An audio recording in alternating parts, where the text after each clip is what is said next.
وبركاته.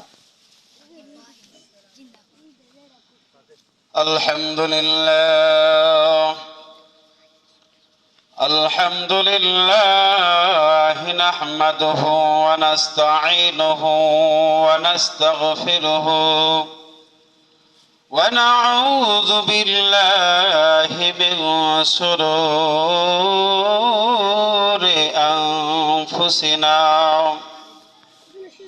ومن سيئات أعمالنا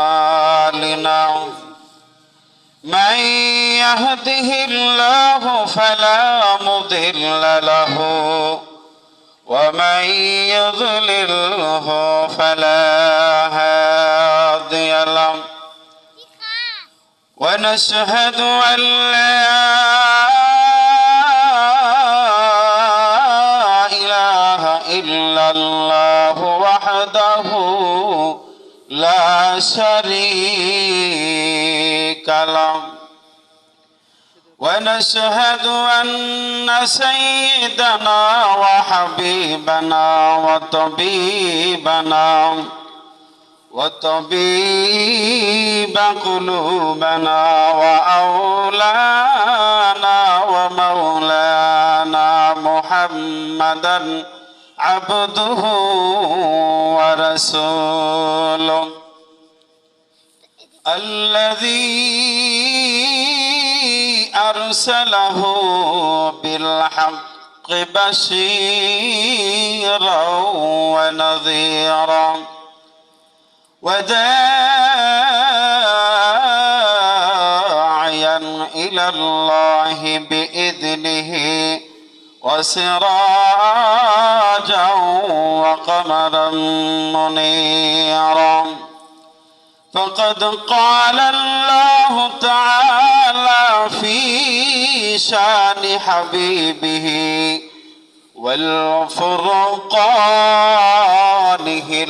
الحميد فأعوذ بالله من الشيطان الرجيم بسم الله الرحمن الرحيم قل إن كنتم تحبون الله فاتبعوني يحببكم الله ويغفر لكم ذنوبكم والله غفور رحيم صدق الله العظيم وقال النبي صلى الله عليه وسلم لا يؤمن أحدكم حتى أكون أحب إليه من والده وولده والناس أجمعين أو كما قال عليه الصلاة والسلام توحید کی امانت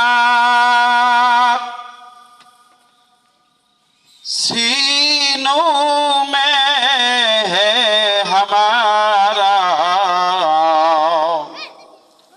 توحید کی امانت سینوں میں ہے ہمارا چین و عرب ہمارا ہندوستان ہمارا مسلم ہے ہم وطن سارے جہاں ہمارا بلغ العلا بکمالہ کشف الدجا بجمالہ حسنت جميع خصاله صلوا عليه وآله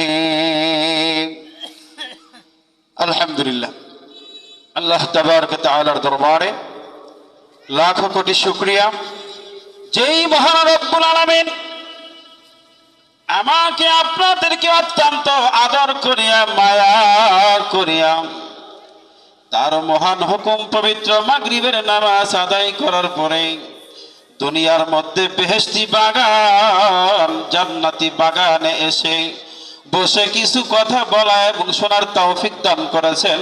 সকলেই বলি আলহামদুলিল্লাহ।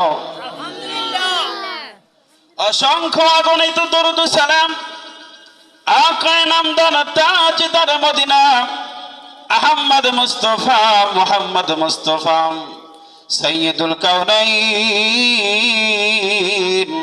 সাইয়্যিদুল মুরসালিন আফতাব নবুয়া শামসুল হেদায়া দেগারো শায় আমেনা মানবতার শান্তির দূত মানবতার মুক্তির দূত রহমত আলম নবী মুহাম্মদুর রাসূলুল্লাহ সাল্লাল্লাহু আলাইহি ওয়াসাল্লামের উপর আল্লাহ চাহে তো আমি আপনাদেরকে প্রতি কোরআনুল কারীম থেকে ছোট্ট একটি আয়াতে কারিমা তেলাওয়াত করেছি। নবীর লক্ষ লক্ষ হাদিস থেকে ছোট্ট একটি হাদিসের টুকরা পরিবেশন করেছি। এই কোরআনুল কারীমের আয়াত এবং হাদিসের সংক্ষিপ্ত আলোচনা করার চেষ্টা করব। ওয়া মা তাওফিক ইল্লা বিল্লাহ। আল্লাহ রাব্বুল আলামিন তার বন্ধু মুহাম্মদুর রাসূলুল্লাহ সাল্লাল্লাহু আলাইহি ওয়াসাল্লামকে লক্ষ্য করে জিবরাইলের মাধ্যমে ওহী প্রেরণ করেছেন। কুল ইন কুনতুম তুহিব্বুনাল্লাহ ফাত্তাবিউনি ইউহিব্বুকুমুল্লাহ। হে নবী, আপনি আপনার উম্মতদেরকে বলিয়া দিন, ইন কুনতুম তুহিব্বুনাল্লাহ, ও আমার বন্ধু, আপনার উম্মতদেরকে জানিয়ে দিন, তারা যদি আমি আল্লাহকে ভালোবাসতে চায়, আমি আল্লাহকে মহব্বত করতে চায়, আমি আল্লাহর তৌরিকিত জান্নাতে যদি তারা যাইতে চায়, ফাত্তাবিউনি ইউহিব্বুকুমুল্লাহ। হে নবী, আপনি আপনার উম্মতদেরকে বলিয়া দিন, ও আমার উম্মতরা, তোমরা যদি আমি আল্লাহর তৈরিকৃত জান্নাতের নিয়ামত নাজ নিয়ামত গুলো যদি ভোগ করতে চাও, তাহলে তোমরা আমি নবীর অনুসরণ করো, ইউহিব্বুকুমুল্লাহ, তাহলে এই আল্লাহকে ভালোবাসা হয়ে যাবে। ওয়া ইয়াগফির লাকুম যুনুবাকুম ওয়াল্লাহু গফুরুর রহিম।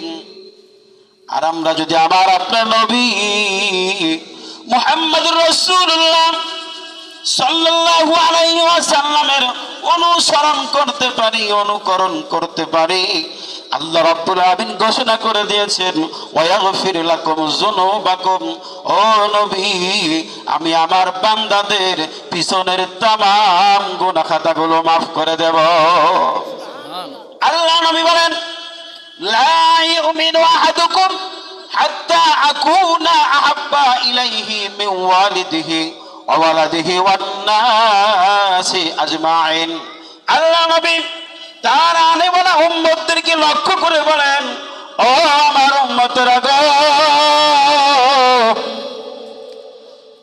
লা ইউমিনু আহাদুকুম, তোমাদের মধ্যে কেহ পরিপূর্ণ ঈমানদার হইতে পারবে না, হাত্তা আকুনা আহাব্বা ইলাইহি মিন ওয়ালিদিহি ওয়া ওয়ালাদিহি ওয়ান নাসি আজমাইন, যতক্ষণ পর্যন্ত তোমরা তোমার সন্তানাদি থেকে, স্ত্রী থেকে, মা বাবা থেকে, আত্মীয় স্বজনের চাইতে আমি নবীকে তোমার অন্তরের মধ্যে বেশি ভালো না বাসবা, ততক্ষণ পর্যন্ত ঈমানদার হইতে পারবা না। লা ইউমিনু আহাদুকুম হাত্তা আকুনা আহাব্বা ইলাইহি মিন ওয়ালিদিহি ওয়া ওয়ালাদিহি ওয়ান নাসি আজমাইন। এর দ্বারা বোঝা গেল পৃথিবীর ভিতরে আমার আপনজন, স্ত্রী, সন্তানাদি, মা বাবা, আত্মীয় স্বজন যারাই আছে দুনিয়ার মধ্যে সব চাইতে যদি আমার নবীর আমার অন্তরের মধ্যে স্থান দিতে পারি তাহলেই আমি কামিয়াব, তাহলেই আমি আশিকে রাসূল। আর আমি যখন আশিকে রাসূল হইতে পারবো, আল্লাহ রাব্বুল আলামিন বলে দিয়েছেন ওয়ায়াগফির লাকুম যুনুবাকুম আল্লাহু গফুরুর রহিম। যখন আমি আমার নবীকে আমার অন্তরের মধ্যে আমার স্ত্রী সন্তান মা বাবা আত্মীয় স্বজনের চাইতেও আমার নবীর ভালোবাসাকে আমার অন্তরের মধ্যে ঢুকাইতে পারবো, তখনই আমি ইমানদার মুমিন। এটা আল্লাহর নবীর ঘোষণা। আজকে আমরা তো রেডিমেড মুসলমান হয়ে গেছি, ইসলামের জন্য কষ্ট করতে হয় নাই। সাহাবায়ে কেরামরা সূচনা লগ্নে তাদের জীবন বাজি রেখে ইসলামের উপর চলতে হয়েছে। আজকে আমরা মুসলমানের ঘরে জন্ম নিয়েছি, নাম রেখেছে মুসলমান, কিন্তু আমার ভিতরে 3.5 হাত বডির ভিতরে আমার ইসলামের কোনো কিছুই নেই। তাকাইলে মনে হয় এটা হিন্দু না মুসলমান, চেনার কোনো উপায় নাই। আমার চলাফেরা আচার আচরণ লেনদেন দেখেও মনে হয় না যে আমি মুসলমান। সাহাবায়ে কেরামরা ইসলামের জন্য তাদের জীবনকে কিভাবে বিসর্জন দিয়েছে। হযরতে বিলাল রাদিয়াল্লাহু তাআলা আনহুর ইতিহাস শুনলেই বোঝা যায় যে তারা ইসলামের জন্য কতটুকু তাদের জীবন দিয়ে নবীকে ভালোবেসেছেন, তারপরেও ইসলামকে ছাড়ে নাই। হযরতে বিলাল রাদিয়াল্লাহু তাআলা আনহু যখন ইসলাম গ্রহণ করলেন, উমাইয়ার ঘরে বিলাল ক্রীতদাস ছিলেন। উমাইয়া যখন শুনল বিলাল নবী মুহাম্মাদের ধর্ম গ্রহণ করেছে, উমাইয়া হযরত বিলাল রাদিয়াল্লাহু তাআলা আনহুকে যত ধরনের শাস্তি দেওয়া যায় সকল শাস্তির স্টিম রোলার চালিয়ে দিয়েছে। হযরত বিলালকে বলে, ও বিলাল, তুমি যদি মুহাম্মাদের ধর্মকে ত্যাগ করো তাহলে তোমাকে আর শাস্তি দেওয়া হবে না। হযরত বিলাল রাদিয়াল্লাহু তাআলা আনহু উমাইয়াকে বলে, ও উমাইয়া, তুমি মনে রাখো আমি যাকে ভালোবেসেছি, যাকে আমি মহব্বত করি, তার নূর দেখে, তার চেহারা দেখে আমি তাকে ভালোবেসেছি রে উমাইয়া। তুমি যদি আমাকে অত্যাচার করতে করতে দুনিয়া থেকে বিদায় করে দাও রে উমাইয়া, আমি তবুও মুহাম্মাদের ধর্ম ত্যাগ করতে পারবো না। হযরত বিলাল রাদিয়াল্লাহু তাআলা আনহুকে উমাইয়া এই পরিমাণের শাস্তির তার শরীরে আঘাত করা শুরু করে দিয়েছে। হঠাৎ করে হযরত আবু বকর সিদ্দিক রাদিয়াল্লাহু তাআলা আনহু রাস্তা দিয়ে যাচ্ছে, আর দেখে বিলাল উমাইয়া বিলালকে হাত পা বেঁধে ওই মরুভূমির প্রান্তরে উত্তপ্ত বালু কণার উপরে চিৎ করে শোয়াইয়া হাত পা বেঁধে বুকের উপরে পাথর দিয়ে চাপা দিয়ে রেখেছে। হযরত আবু বকর সিদ্দিক রাদিয়াল্লাহু তাআলা আনহু দৌড়ে আল্লাহর রাসূলের দরবারে গিয়ে বলে, ইয়া রাসূলুল্লাহ, ইয়া হাবিবাল্লাহ, আপনি যদি অনুমতি দেন গো, বিলালের শাস্তি দেখে আমার সহ্য হয় না গো নবীজি, আপনি যদি অনুমতি দেন আমি বিলালকে টাকার বিনিময়ে খরিদ করে আজাদ করে দেব। নবীজি অনুমতি দিয়ে দিলেন।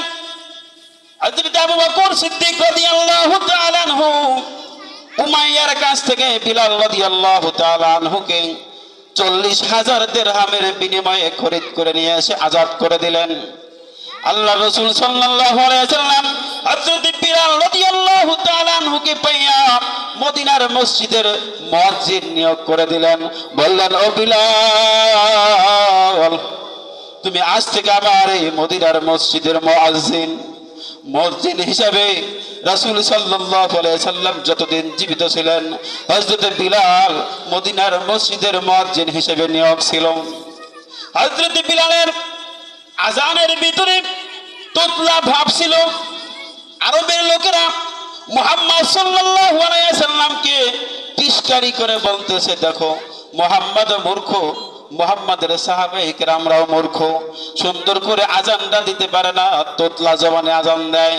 সাহাবায়ে কেরামরা জিজ্ঞেস করলো, ইয়া রাসূলুল্লাহ, ইয়া হাবিবাল্লাহ, মক্কার মানুষগুলো বেলালের আজান শুনে টিসকারি করে।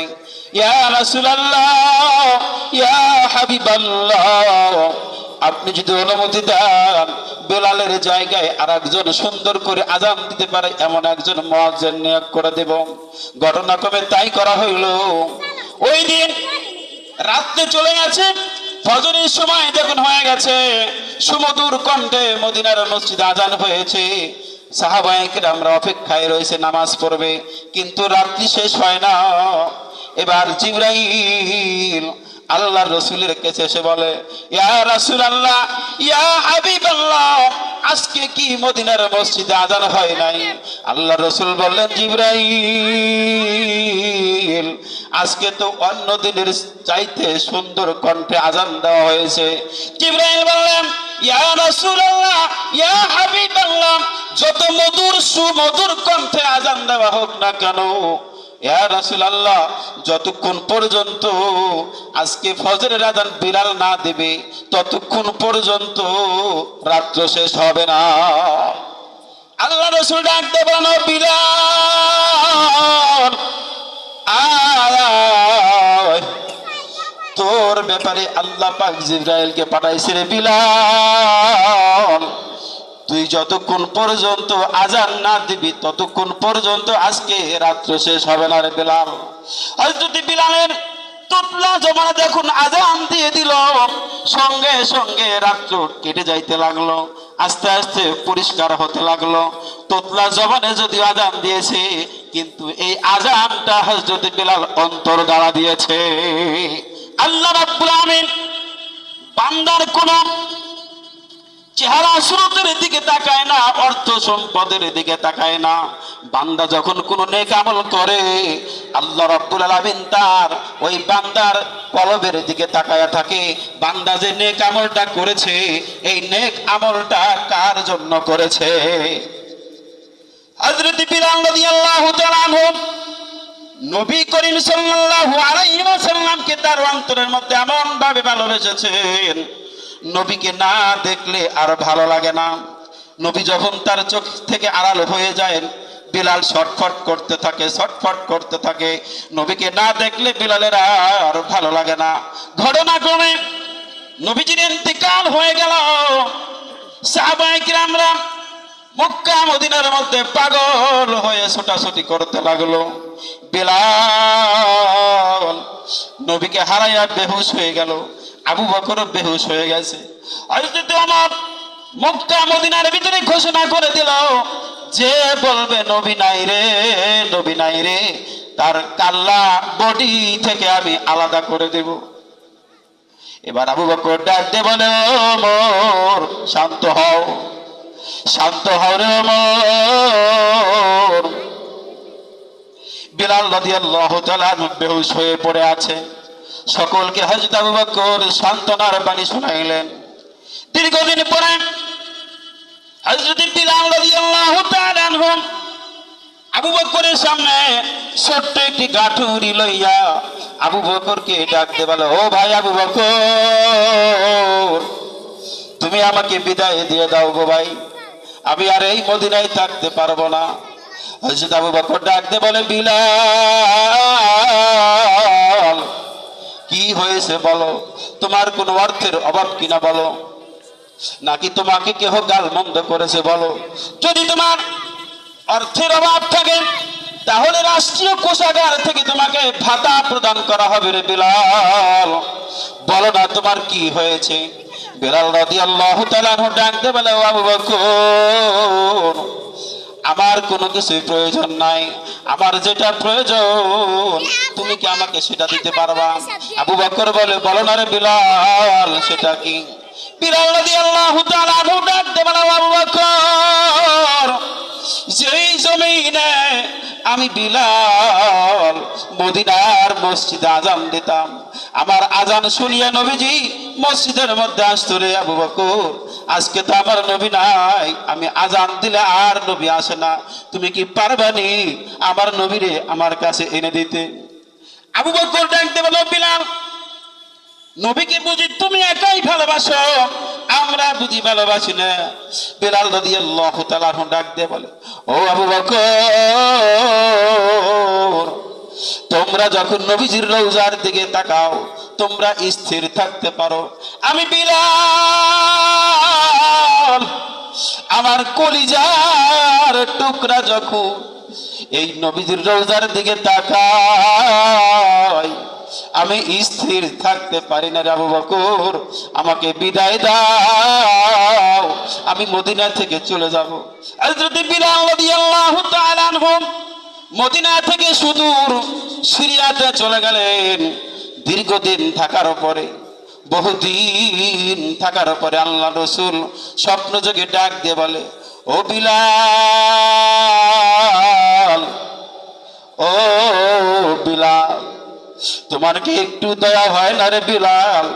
একটু কি মায়া লাগে না রে বিলাল? ও বিলাল, আমার রওজা রেখে কেন তুই সেই সিরিয়াতে গেলি? বিলাল রাদিয়াল্লাহু তাআলা আনহু স্বপ্ন যোগে এটা দেখার পরে স্বপ্ন ভেঙে যায়, অস্থির হয়ে যায়। এই সুদূর সিরিয়া থেকে কিভাবে মদিনায় যাইব? পাগল হয়ে গেছে, কিভাবে সেই মদিনায় যাইব? এবার রওনা করেছে হেঁটে হেঁটে, হাজার হাজার মাইল পায়ে হেঁটে হেঁটে মদিনার পথে রওনা করেছে। কোনো সাওয়ারি নাই, কোনো যানবাহন নাই, নবীর এসকে ভালোবাসার খাতিরে চলে গেছে। মদিনায় গিয়ে মসজিদে নববীর ভিতরে যখন উপস্থিত হয়েছে, তাহাজ্জুদের আযান হয়েছে। সাহাবায়ে কিরামরা তাহাজ্জুদের জন্য মদিনার মসজিদে আসতেছে। এমন সময় বিলাল রাসূলের রওজায় গিয়ে হাজির। রাসূলের রওজার পাশে বসে ডুকুর ডুকুর করে কান্না করে ডাক দে বলে, ইয়া রাসূলুল্লাহ, ইয়া হাবিবাল্লাহ, আপনি আমার ডাকছেন, আপনার ভালোবাসার খাতিরে আপনি আসছি গো। ইয়া রাসূলুল্লাহ, ইয়া হাবিবাল্লাহ, এখন আমি কি করব? আমি এই মদিনার মসজিদে আযান দিতাম, আযান শুনে আপনি ইমামতি করতেন। ইয়া রাসূলুল্লাহ, আমি যদি এই মসজিদের ভিতরে আজকে আযান দেই নবীজি, আপনি কি আজকে আসবেন নাকি? সাহাবায়ে কেরামরা সকলের ভিতরে জানাজানি হয়ে গেল যে বিলাল আসছে। মদিনার ভিতরে ঘোষণা হয়ে গেছে, বিলাল আইছে রে, বিলাল নবীর সাহাবী বিলাল আসছে রে। সকল সাহাবায়ে কেরামরা মদিনার মসজিদে এসে হাজির হয়ে গেছে। সকল সাহাবায়ে কেরামরা ডাক দিয়ে বলে, বিলাল, বহুদিন ধরে তোমার জবানে আযান শুনি না রে বিলাল, আজকে তুমি মসজিদের এই মদিনার মসজিদে আযান দাও।